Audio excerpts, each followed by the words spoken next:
Hello दोस्तों, मैं संजीव तोमर। आशा करता हूँ, उम्मीद करता हूँ कि आप सभी लोग जीवन में स्वस्थ होंगे, मस्त होंगे और खुश होंगे और अपने जीवन को एंजॉय कर रहे होंगे। भाई फिर वही एक बात जो मैं बार बार बोलता हूँ, जीवन में कर्म करो। कर्म के अलावा कोई एक भी ऐसी चीज़ नहीं जो आपके जीवन को बदल दे। आपकी जो फिलहाल की स्थिति है, उसे केवल एक चीज़ है जो आपकी फिलहाल की स्थिति को बदल सकती है, वो है कर्म। कर्म कौन सा कर्म? वो कर्म जो आपके जीवन को बेहतर बनाता हो, वो स्किल जो आपके जीवन को ट्रांसफॉर्म करती हो, उस टाइप के कर्म की बात करें। चलो दोस्तों, बात करते हैं एक और नए मुद्दे पे, और जो बहुत ज़रूरी है, बहुत संवेदनशील मुद्दा है। भाई बात ऐसी है, अभी 4-5 दिन पहले दो स्टूडेंट्स ने कोटा में आत्महत्या कर ली। नीट के स्टूडेंट्स थे, आईआईटी आईआईटी के स्टूडेंट थे, आईआईटी जेईई मतलब नीट के थे वैसे तो स्टूडेंट, लेकिन वहाँ पे तैयारी तो कोटा में जो है आईआईटी की नीट की तैयारी कराई जाती है। बात है आत्महत्या की। एक स्टूडेंट ने क्या किया कि एग्ज़ाम देने गया, एग्ज़ाम देने के बाद टेस्ट दिया और टेस्ट देने के बाद 6th फ्लोर पे से कूद के अपनी जान दे दी। और भाई ये समस्याएं दिन पे दिन हमारे समाज में बढ़ती जा रही है। अब आप देखिए कि अगर हम पिछले 6 साल का डाटा लें तो 65,000 स्टूडेंट इंडिया में सुसाइड कर चुके हैं पिछले 6 साल में, जो कि बहुत ही सोचने का विषय है, सोचने लायक विषय है, और हम सबको इस चीज़ पर गौर करनी चाहिए। भाई अब अगर मैं इस चीज़ को देखता हूँ तो मुझे एक समस्या जो है, सामाजिक समस्या ज़्यादा लगती है। क्योंकि होता ऐसा है कि जीवन में इंसान जो है समाज के सही और बुरे दोनों तरीके के कर्मों का फल भुगतता है। समाज का सामूहिक कर्म जो है इंसान को भुगतना ही भुगतना पड़ेगा। जैसे कि उदाहरण के तौर पे मैं आप लोगों को बताऊँ, मैं आपसे बात कर रहा हूँ फिलहाल, और बात जिस टेक्नोलॉजी के थ्रू कर रहा हूँ, ये टेक्नोलॉजी मैं तो बनाई नहीं भाई, किसी अदर व्यक्ति ने बनाई है, किसी साइंटिस्ट ने बनाई है, किसी टेक्नोक्रेट ने बनाई है। उसका फ़ायदा मैं भी ले रहा हूँ। तो ये हुआ समाज का सामूहिक कर्म जिसका फ़ायदा मैं ले रहा हूँ पॉजिटिव रूप में।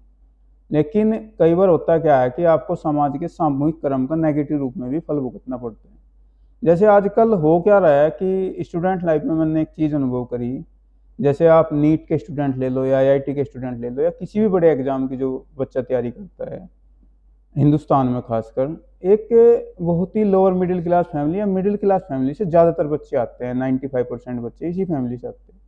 अब होता क्या है कि हमारे जो फैमिली मेंबर्स होते हैं, जैसे कि मैं गांव में रहता हूँ और मैंने भी गांव में ये सब चीज़ें देखी है और फेस करी है।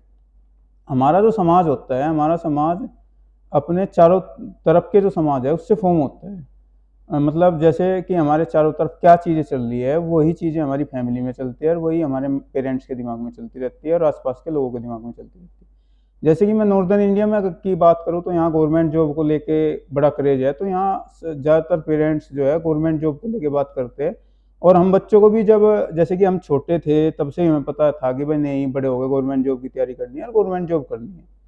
आप जैसे बिहार में चले जाओ, पूर्वी उत्तर प्रदेश में चले जाओ, तो वहाँ आईएएस आईपीएस को लेके बहुत बातें होती है। तो वहाँ के जो स्टूडेंट्स आप देखना, ज़्यादातर बच्चे हमेशा आईएएस आईपीएस की बात करेंगे। आप गुजरात में जाओगे तो वहाँ का माहौल बिजनेस को लेके है, तो वहाँ के जो स्टूडेंट्स होते हैं, वहाँ के जो बच्चे होते हैं, वो बिजनेस को लेके ज़्यादा बात करेंगे। तो इस तरीके से आपके चारों ओर की जो सोसाइटी है आपके कहीं ना कहीं माइंड सेट को बनाती है। आप अमेरिका में जाओगे तो वहाँ की सोसाइटी के हिसाब से वहाँ के बच्चे बात करते हैं, वहाँ के सभी लोग उसी तरीके से सोचते हैं और उसी तरीके से काम करने का प्रयास करते हैं। अब जो भाई 15-16 साल के बच्चे होते हैं, देख वो तो इतने वुलनरेबल होते हैं, जहाँ तक मैं जानता हूँ। भाई जब मेरी उम्र 15-16 साल थी तो मुझे जीवन को लेकर कुछ ज़्यादा समझ थी नहीं। जो चीज़ मुझे बता दी गई, जो चीज़ मैंने समाज से सीख ली, उसी चीज़ को मैंने अपना लिया, उसी पे मैंने काम करना शुरू कर दिया। वो तो धीरे धीरे मुझे पता लगा कि ये चीज़ मेरे लिए ठीक है, ये मुझे करनी चाहिए, और ये मेरे लिए गलत है, ये मुझे छोड़नी चाहिए। लेकिन आप देखते हो कि हमारी फैमिली में सबसे बड़ी दिक्कत यही हो रही है कि मान के चलो फैमिली मेंबर्स ने पैसा उधार लेके या किसी भी तरीके से पैसा जुटा लिया, जितनी भी कमाई करके अपने बच्चे को भेज दिया नीट की आईआईटी की तैयारी करने के लिए। अब बच्चा तो 15-16 साल का है, उसे कुछ पता नहीं है, लेकिन एक दबाव कहीं ना कहीं, थोड़ा भी सेंसिटिव अगर बच्चा होता है तो उसके दिमाग में रहता है कि भाई मेरे पेरेंट्स ने इतना पैसा मेरे ऊपर 2.5-3-5 लाख रुपए सालाना लगा रहे हैं, और मेरे पेरेंट्स की जो है स्थिति आर्थिक रूप से उतनी मजबूत है नहीं। तो कहीं ना कहीं ये प्रेशर उनके दिमाग पे आ जाता है और ये भी कहीं ना कहीं उनके मेंटल को डिस्टर्ब करता है। अब इसमें मैं कहीं ना कहीं भाई पेरेंट्स की थोड़ी गलती मानता हूँ। ठीक है भाई, आपने पैसा लगाया है, आपने अपने बच्चों के ऊपर पैसा खर्च कर रहे हो, आपके बच्चे, आप इन्वेस्टमेंट, लेकिन उसे आप एक इन्वेस्टमेंट की तरह सोच के खर्च मत करो भाई। सबसे बड़ी दिक्कत यही होती है, आपको सोचना पड़ेगा कि आपके लिए आपके बच्चों की खुशी ज़्यादा ज़रूरी है या आप उसको भी बस इन्वेस्टमेंट की तरह खर्च करना चाहते हो कि भाई इतना लगा दिया, अब मुझे इतना गेन इससे होना ही होना चाहिए। अगर आप इस मेंटलिटी के साथ भाई खर्च करोगे तो आपका बच्चा प्रेशर लेगा ही लेगा, और कभी ना कभी वो इस कदम को उठाने के लिए मजबूर हो जाता है। और खासकर 15-16 साल की उम्र में तो ये चीज़ें हो ही जाती है। अगर बच्चा थोड़ा भी सेंसिटिव है तो कहीं ना कहीं उसको इस चीज़ को वो प्रेशर के रूप में लेने लगता है। तो फैमिली को भाई ये चीज़ें बिल्कुल समझनी चाहिए, ये चीज़ें बिल्कुल समझने की चीज़ है। दूसरी चीज़ हमारे समाज में हो क्या रही है कि भाई जहाँ तक मैं देखता हूँ कि मान के चलो किसी पड़ोस के बच्चे ने या किसी रिलेटिव्स के बच्चे ने आईआईटी क्लियर किया, तो हम भी अपने बच्चे को यही बोलते हैं कि भाई आईआईटी करो। उसने आईआईटी कर लिया, तुम आईआईटी करो। भाई एक बात तो बता, उसका जो पढ़ने का माहौल रहा, उसका जो स्कूल रहा, उसकी जो फैमिली रही, उसका जो आसपास का एनवायरनमेंट रहा, क्या आपके घर का एनवायरनमेंट भी वही है? पहली चीज़ तो आप ये देखिए। दूसरी चीज़ ये देखिए कि भाई आपके बच्चे का आईक्यू लेवल और उसका आईक्यू लेवल सेम है क्या? या आपके बच्चे के इंटरेस्ट और उनके इंटरेस्ट सेम है क्या? आप ये चीज़ क्यों नहीं समझते जीवन में? भाई आपके इंटरेस्ट और आपके दोस्त के इंटरेस्ट सेम हो तो आपके बच्चे के भी इंटरेस्ट सेम हो जाएंगे उनके बच्चे से। दिक्कत क्या है, आप तो कुछ भी करो, आप तो बड़े हो गए, मैच्योर हो गए, लेकिन आपके बच्चे वो करने चाहिए जो पड़ोस के बच्चे ने कर लिया, जो आप चाहते हो। भाई ये चीज़ बिल्कुल गलत है। आप अपने बच्चों के से बात कीजिए, कम्युनिकेशन करिए, उनसे बात करोगे तभी तो आपको पता चलेगा कि आपका बच्चा किस चीज़ में क्रिएटिव है और वो क्या कर सकता है। क्या पता वो आईआईटी है और नीट से ज़्यादा बेहतर कर पाए भाई जीवन में। तीसरी चीज़ है भाई, कुछ बच्चे ऐसे होते हैं, ठीक है वो आईआईटी के नीट के लायक होते हैं और बढ़िया स्कोर किया होता है और उनका खुद का भी इंटरेस्ट होता है। अब वहाँ भी सबसे बड़ी दिक्कत क्या होती है भाई, 17,000 सीट्स है आईआईटी में और 10 लाख एप्लीकेंट है। भाई सब बच्चे तो आईआईटी में जा नहीं सकते। अगर 10 लाख बच्चे दिन रात मेहनत कर ले तो जाएंगे तो तब भी 17,000 ही। अब बचे हुए बच्चों का क्या होगा भाई? भाई मैं मना नहीं कर रहा, करनी चाहिए तैयारी भाई। इंडिया को अच्छे डॉक्टर्स की भी ज़रूरत है, अच्छे टेक्नोक्रेट्स की भी ज़रूरत है, इंजीनियर्स की भी ज़रूरत है, हर चीज़ की ज़रूरत है। मैं तैयारी करने को किसी को मना नहीं कर रहा, लेकिन भाई जो बच्चे फेल हो रहे हैं उनसे कम्युनिकेशन का गैप क्यों? सबसे बड़ी दिक्कत ये है कि जो मान के चलो जो एग्जाम क्लियर कर रहा है उससे तो सब कम्युनिकेट करना चाहते हैं, उसकी सब तारीफ करना चाहते हैं। भाई जो फेल हो रहा है उनसे भी तो कम्युनिकेट करो, उनसे भी तो बात करो। टीचर्स भी उन्हीं लोगों से बात करते हैं भाई जो सक्सेस हो रहा है। मतलब सक्सेस और किस टर्म में सक्सेस, मतलब जिस टर्म को आपने खुद के दिमाग से सक्सेस मान लिया, क्या पता दूसरे के लिए भाई सक्सेस कुछ और हो। आपने कैसे बता दिया आप लोगों को फालतू फंड की सक्सेस जो बैठ के यूट्यूब पे बेच रहे हो कि सक्सेस का मीनिंग ये होता है? भाई जरूरी तो नहीं यही मीनिंग होता है, क्या पता किसी के लिए जीवन में शांति सक्सेस हो। भाई मैं पैसे की वैल्यू को मना नहीं कर रहा हूँ, पैसा जरूरी है जीवन में, लेकिन किस हद तक जरूरी है ये भी तो डिफाइन किया जाना चाहिए। किस हद तक जरूरी है ये कौन डिफाइन करेगा भाई? फिर आप जो बेच रहे हो बस चीजें पैसा पैसा पैसा पैसा, या ये चीज सक्सेस है, भाई उस चीज को डिफाइन करो ना, किस हद तक जरूरी है जीवन में। बस फालतू फंड के मतलब सपने दिखा के बेची जा रही है चीजें। तो भाई आप इस चीज को, आप तो पेरेंट्स हो, आपको समझना पड़ेगा कि आपके बच्चे की काबिलियत क्या है, आप उसे उसकी काबिलियत पे खेलने दीजिए ना। और सबसे बड़ी बात है, मान के चलो जो वहाँ आईआईटी की तैयारी करने चला भी गया, नीट की तैयारी करने चला भी गया और फेल तो हो गए भाई, 17,000 ही सिलेक्शन होने हैं। फिर उसके बाद कुछ एनआईटीज में चले जाएंगे, कुछ अच्छे प्राइवेट कॉलेज में चले जाएंगे, कुछ यूपीटीयू के तरह उत्तर प्रदेश टेक्निकल यूनिवर्सिटी में चले जाएंगे, कुछ अपने स्टेट की टेक्निकल यूनिवर्सिटी में चले। लेकिन उनसे भाई बात तो आपको करनी पड़ेगी ना। आप कम्युनिकेशन का गैप बीच में क्यों लाते हैं? टीचर्स उनसे बात क्यों नहीं करते भाई? टीचर्स को उनसे बात करनी चाहिए, उनको कम्युनिकेशन उनसे कम्युनिकेट करना चाहिए। उनको छोड़ दिया जाता है ऐसे ही। माँ बाप क्यों नहीं बात करते भाई? माँ बाप, जब तक कम्युनिकेशन का गैप हिंदुस्तान में रहेगा तब तक ये समस्या मिट ही नहीं सकती मेरे भाई। कम्युनिकेशन का गैप सबसे बड़ी समस्या है भाई। कितनी भी बड़ी प्रॉब्लम जीवन में इंसान के आ जाए, कम्युनिकेशन के बिना वो खत्म हो ही नहीं सकती। कम्युनिकेशन हमेशा, जब तक आप ऐसा माहौल घर में नहीं बनाओगे कि आपका बच्चा आपसे खुल के हर मुद्दे पर बोल सके, तब तक भाई ये चीजें हिंदुस्तान में कोई नहीं रोक सकता। अब भाई दूसरी बात है, एक बात बताओ मुझे, आप क्या जितने लोग आईएएस आईपीएस है या जितने आईआईटीएंस है या जितने डॉक्टर्स है, जितने अच्छे पदों पर, क्या वही सक्सेसफुल हो गए? 142 करोड़ की जनसंख्या में 50% से ज़्यादा हिंदुस्तान यंग है, तो ये लोग तो बहुत मुट्ठी भर लोग होंगे भाई। बाकी सब अनसक्सेसफुल लोग घूम रहे हैं क्या यहाँ? बाकी लोग सक्सेसफुल नहीं है क्या? मेरे भाई ऐसा नहीं है, हर किसी के लिए सक्सेस का क्राइटेरिया अलग है। ठीक है, पैसे की एक इम्पोर्टेंस है, उसे समझिए, वो आपके जीवन के लिए इम्पोर्टेंट है, आपकी चीज़ें खरीदने के, लेकिन उसकी कहाँ तक इम्पोर्टेंस है वो जरूर समझिए। आपके लिए इन सब चीज़ों से ज़्यादा जरूरी है खुश व्यक्तित्व होना जरूरी है। एक खुश व्यक्तित्व जो होगा, एक शांत व्यक्तित्व जो होगा, वो समाज के लिए भी बेहतर कर पाएगा, अपने फील्ड में भी बेहतर कर पाएगा। और भाई कम्युनिकेशन का गैप नहीं आना चाहिए। कम्युनिकेशन का गैप आने की वजह से ही ये सब चीज़ें होती है, अब साथ वगैरह ये सब चीज़ें होती है।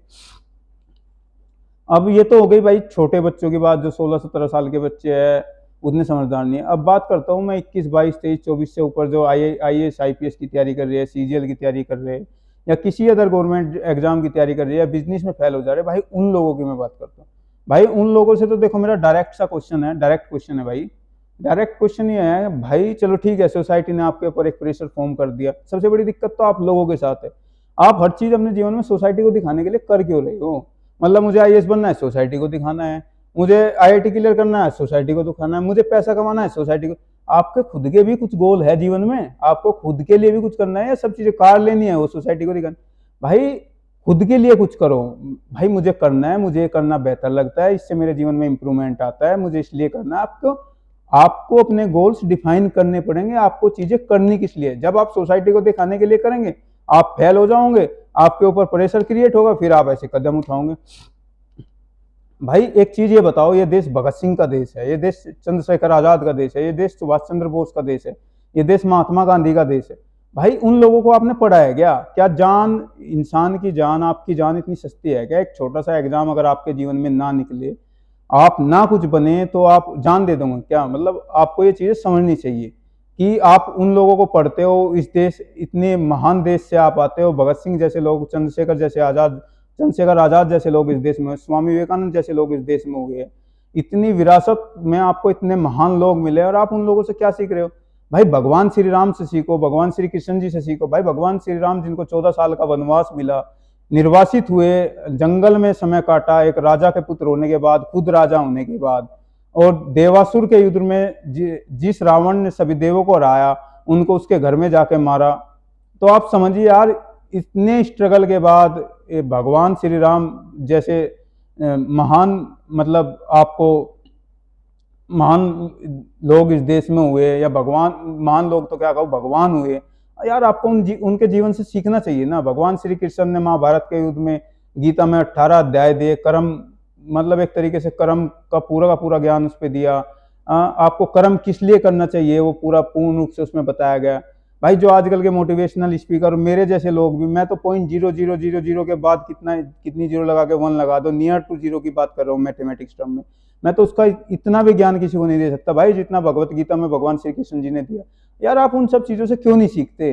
और आपकी जान इतनी सस्ती है क्या? आप इतनी छोटी चीजों के लिए, छोटे छोटे एग्जाम अगर आपके नहीं होंगे, क्या आपके अंदर प्रतिभाएं नहीं है क्या? क्या केवल यही लोग सक्सेसफुल है? नहीं, मैं मना नहीं कर रहा। मेरे कहने का फिर मैं वही बात बोलूंगा, आईआईटीएंस भी होने चाहिए, इंजीनियर्स भी होने चाहिए इस देश में, टॉप ब्यूरोक्रेट्स भी होने चाहिए, ये देश चलाते हैं, मैं मना नहीं कर रहा। लेकिन क्या आप इन्हें ही केवल सक्सेस का क्राइटेरिया मानते हो क्या? इसके अलावा जीवन में कोई और चीज सक्सेस नहीं है क्या? मतलब आप, और जो प्रतिभाएं है, क्रिकेटर्स है, आप क्रिकेट भी खेल रहे हो, मान के चलो आप भाई नहीं भी कुछ बनोगे, 15-20 हजार रुपए की नौकरी कर लोगे, खुश जीवन जी लोगे, आपके लिए वो भी परिस्थिति, स्थिति के हिसाब से भाई सक्सेसफुल माना जाता है इंसान को। वो कितने संघर्षों से लड़के उस चीज को पाया है, वो सक्सेसफुल। किसी के लिए तो भाई कांस्टेबल बनना भी सक्सेसफुल हो जाती है, ऐसी बात नहीं है। किस परिस्थिति से आता है, आप ग्रामीण पृष्ठभूमि में जाकर देखो, इतनी गरीबी से लोग लड़के आते हैं, उन्हें कुछ पता ही नहीं होता, भाई वो कांस्टेबल बन जाए उनके लिए, तो वही बहुत बड़ी सक्सेस हो जाती है। आप अपने स्तर पे कैसे किसी की सक्सेस को डिफाइन कर सकते हो कि ये सक्सेसफुल हुआ, ये सक्सेसफुल नहीं हुआ? तो भाई मैं यही बात कहना चाहता हूँ, आप इतने महान लोगों के देश से आते हो, इतने महान लोग इस देश में हुए, उन्हें पढ़िए, उन्हें जानिए, उन्हें समझिए। और मेरे भाई छोटी छोटी चीजों पर जान मत दीजिए, छोटी छोटी चीजों पर आपकी जान नहीं है, छोटी छोटी चीजों के लिए जान आपकी देने के लिए। मेरे भाई बड़ी चीज हो, कोई ऐसा मुद्दा हो जो जान के इक्वल हो, जैसे भगत सिंह ने जान दी इस देश को आजाद कराने के लिए, चंद्रशेखर आजाद ने जान दी, सुभाष चंद्र बोस जी इस देश के लिए हमेशा आज़ादी तक लड़ते रहे। भाई उन चीज़ों को समझिए, उन चीज़ों पे चलिए, उन रास्तों पे चलिए, और इस देश के विकास के लिए आपका खुश होना, एक बेहतर व्यक्तित्व होना आपके लिए बहुत ज़रूरी है। धन्यवाद मेरे भाई।